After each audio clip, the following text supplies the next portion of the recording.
How to set bullet points side by side in Microsoft Words. In this tutorial, I'm going to show you guys how you can easily set bullet points side by side on Microsoft Words.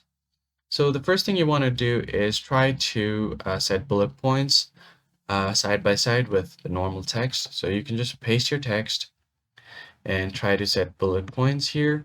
So if I just go ahead and type in normal text and try to add bullet points like so, click on bullet, and if I go to that side, I can only press space or tab, type in. If I press enter, it's going to go to the other line, not right below here.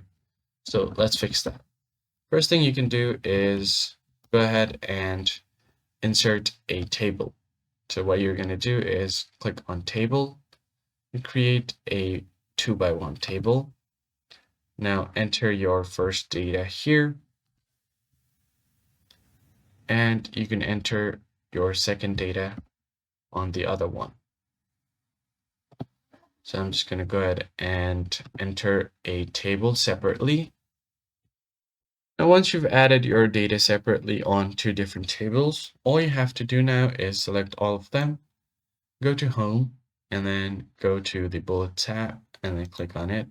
Now, it will automatically add bullet points to your table. So you could do the same thing for this one as well. Select it, go to bullet points, and add bullet points here. So once you do that, you can just select all of them and then add bullet points like this. Now, this is the important step.